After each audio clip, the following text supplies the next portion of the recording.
Hi hello welcome to GRTV. 10 ఏళ్ల BRS పాలనలో ధాన్యం ఎంత పండిందో దాచేస్తే దాగని సత్యం.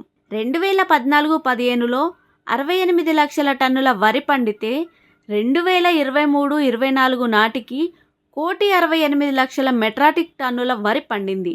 2014-15లో 1,31,00,000 ఎకరాలు ఉన్న సాగు విస్తరణ 2023-24 నాటికి 2,22,00,000 ఎకరాలకు పెరిగింది.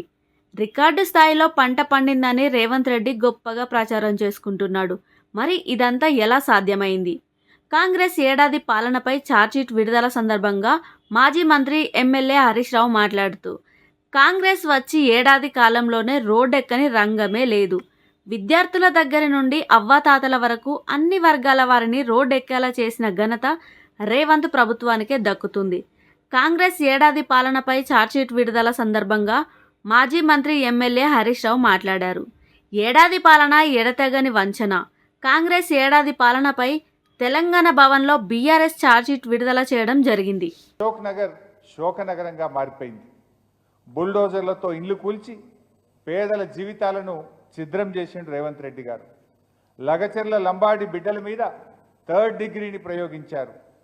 రేవంత్ పాలనను క్లుప్తంగా చెప్పాలంటే తిట్లు కోట్లు, ఓట్లు నోట్లు. ప్రతిపక్షాలకేమో తిట్లు, ప్రజలకేమో కోట్లు, దేవుళ్ళ మీదనేమో ఓట్లు, తాను తన వారికి అక్రమంగా సంపాదించిన నోట్లు. తిట్లు కోట్లు, ఓట్లు నోట్లు. ఇది రేవంత్ పాలన. ఇక ప్రజా దర్బార్ మేనిఫెస్టోలో 2వ పారాగ్రాఫ్లో చెప్పారు, గత కాంగ్రెస్ ప్రభుత్వంలాగా ముఖ్యమంత్రి గారు తన క్యాంపు కార్యాలయంలో ప్రతిరోజు ప్రజల్ని కలుస్తారు. అది మొదటి రోజు ఒక 5 నిమిషాలతో అయిపోయింది. ఆ మొదటి రోజు పోయి ఒక 5 నిమిషాలు కలిసిండు.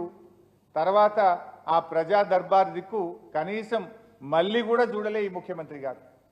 కనీసం మంత్రులు కూడా ప్రజా దర్బార్కు పోలేదు. అంటే ప్రజలను కలిసే అవకాశమే లేకుండా పోయింది.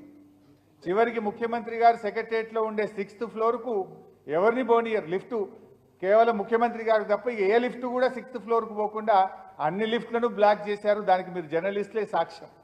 మీరు కూడా 6th ఫ్లోర్ పోవాలంటే మీ ఫోన్లు, పెన్నులు, మీ బుక్కులన్నీ కూడా పెట్టి డిపాజిట్ చేసిపోయే పరిస్థితి తెచ్చారంటేనే ఏ రకమైన పాలన ఈ రాష్ట్రంలో జరుగుతూ ఉందో, ప్రజాస్వామ్యం ఎట్లుందో దానికి మీరే సాక్ష్యం.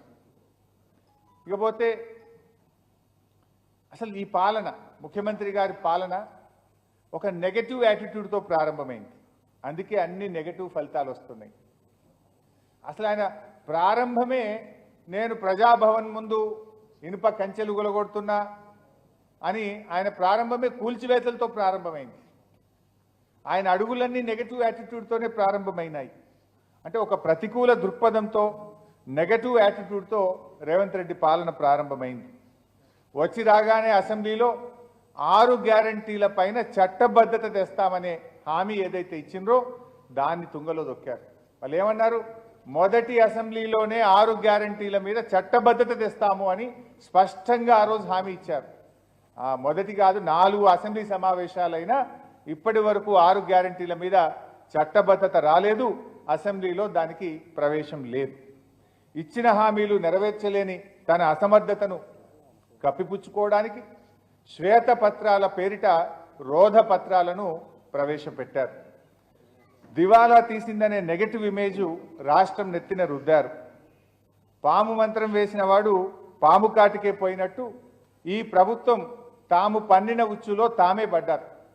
దాంతో ఆర్థిక వృద్ధి రేటు మందగించింది. కొత్తగా పెట్టుబడులు రాలేదు. ఉన్న పరిశ్రమలు తరలిపోతున్నాయి. నిర్మాణ రంగం కుదేలైపోయింది. Real estate డమాలైపోయింది. అంటే రేవంత్ యొక్క ఇమ్మెచ్యూరిటీ, ఇన్క్యాపబిలిటీ, నెగటివ్ యాటిట్యూడ్ వల్ల రాష్ట్రం అన్ని రంగాల్లో కూడా నిస్తేజం అలుముకుంటా ఉంది. అదే కేసీఆర్ గారి పాలన మీరు చూసినట్టయితే టోటల్లీ పాజిటివ్ యాటిట్యూడ్. 10 ఏళ్ల కేసీఆర్ గారి పాలన మీరు చూస్తే 62,000 కోట్ల నుంచి బడ్జెట్ను 3 లక్షల కోట్లకు పెంచిన ఘనత కేసీఆర్ గారిది. 5 లక్షలున్న జిఎస్డిపి 14.5 లక్షల కోట్లకు పెంచింది కేసీఆర్ గారి ప్రభుత్వం. 1,24,000 రూపాయలున్న తలసరి ఆదాయం 3,47,000 రూపాయలకు పెంచింది 10 ఏళ్ల బీఆర్ఎస్ పాలన. 27,000 కోట్లున్న సేల్స్ ట్యాక్స్ 73,000 కోట్లకు పెరిగింది. రిజిస్ట్రేషన్ల ఆదాయం 2,500 కోట్ల నుంచి 13,000 కోట్లకు పెరిగింది. 1,31,00,000 ఎకరాలున్న సాగు విస్తీర్ణం 2,22,00,000 ఎకరాలకు పెరిగింది. ఐటీ ఎగుమతులు 1,10,000 కోట్ల నుంచి 3,33,000 కోట్లకు పెరిగాయి. అంటే కేసీఆర్ గారి మార్కు పాలన దేశానికి దిక్సూచి అయితే రేవంత్ మార్పు పాలన దేశం ముందు నవ్వుల పాలైంది. కేసీఆర్ మార్పు పాలన దేశానికి దిక్సూచి అయితే రేవంత్ చెప్పిన మార్పు పాలన దేశం ముందు నవ్వుల పాలైంది. ఇది వీళ్ళు తెచ్చినటువంటి మార్పు. మరి ఇందాక మనం అనుకున్నట్టు ప్రజాస్వామ్యం అనేది రాష్ట్రంలో కూని అయిపోయింది. వీళ్ళు చెప్పిన 7వ గ్యారంటీ అనేది నవ్వుల పాలైపోయింది. ఒక్కసారి వీళ్ళ ప్రజాస్వామ్యం ఎట్లుందో, ప్రజాపాలన ఎట్లుందో ఒక వీడియో చూద్దాం. అసలు రోడ్డెక్కని రంగమే లేదు. రైతుల్ని రోడ్డెక్కించారు, నిరుద్యోగుల్ని రోడ్డెక్కించారు, అవ్వా తాతల్ని రోడ్డెక్కించారు, పోలీసులు రోడ్డెక్కించారు, నిరుద్యోగులు రోడ్డెక్కారు. అన్ని వర్గాల ప్రజల్ని కూడా ఈ ఏడాది కాలంలో రోడ్డెక్కించినటువంటి ఘనత రేవంత్ రెడ్డి గారి ప్రభుత్వం. ఇంకా వచ్చి రాగానే అనాలోచిత ప్రకటనలు, ఆగమాగం. గచ్చిబౌలి నుంచి శంషాబాద్ ఎయిర్పోర్ట్కు మెట్రో రైలు రద్దు, ఫార్మా సిటీ రద్దు, హైదరాబాద్లో 10 గంటలకే వాణిజ్య వ్యాపారాలన్నీ బందు, హైడ్రా పేరిట కూల్చివేతల పేరిట అరాచకం. అంటే ఇవన్నీ కూడా ఒక నెగటివ్ యాటిట్యూడ్. దాంతో ఏమైంది, మొత్తం కూడా వ్యాపార సంస్థలు వెనక్కిపోతా ఉన్నాయి, పెట్టుబడులు వెనక్కిపోతా ఉన్నాయి. దాంతో నాలుక గరుచుకొని అన్నీ తూచి అన్నాడు. లేలే మెట్రో రైలు రద్దు కాదు, రూట్ మార్పు అంటాడు. ఫార్మాసిటీ రద్దు కాదు, కొంత మాత్రమే పెడతా అంటాడు. 10 గంటలకు దుకాణాలు బంద్ అంటాడు. లేలే ఇది మళ్ళీ 1 గంట దాకా పెంచుతా అంటాడు. కానీ ఏమైంది, జరగాల్సిన డ్యామేజ్ జరిగిపోయింది. హైదరాబాద్ బ్రాండ్ ఇమేజ్ ఆగమైపోయింది. పెట్టుబడి పెట్టే సంస్థలు పునరాలోచనలో పడ్డాయి. రేవంత్ యొక్క అపరిపక్వ వైఖరితో రాష్ట్ర ప్రగతి మసకబారింది. పరిపాలనలో కూడా వైఫల్యమే. నిజంగా చెప్పాలంటే ఆగమాగం. మీరు చూస్తే ఇది ఎంత తత్తర బిత్తర ప్రభుత్వం అంటే, హైదరాబాద్ నగరానికి సంవత్సరంలో 3 పోలీస్ కమిషనర్లు మారారు, ట్రాన్స్కో సిఎండీలు 4 మారారు, జిహెచ్ఎంసీ కమిషనర్లు 3 మారారు, రంగారెడ్డి కలెక్టర్లు 3 మారారు. ఇట్లా చెప్పుకుంటూ పోతే అంత ఆగమాగం. శాఖల మధ్య సమన్వయం లేదు. ముఖ్యమంత్రి స్వయంగా నిర్వహిస్తున్న విద్య, ఎస్సీ, ఎస్టీ, మైనార్టీ శాఖల్లోనే పరిస్థితులు అత్యంత దారుణంగా అస్తవ్యస్తంగా ఉన్నటువంటి పరిస్థితి. Hi, this is Swathi. Like చేయండి, షేర్ చేయండి, కమెంట్ చేయండి అండ్ సబ్స్క్రైబ్ చేయండి GR TV. Hi, this is Monica. Please like, share and subscribe GR TV.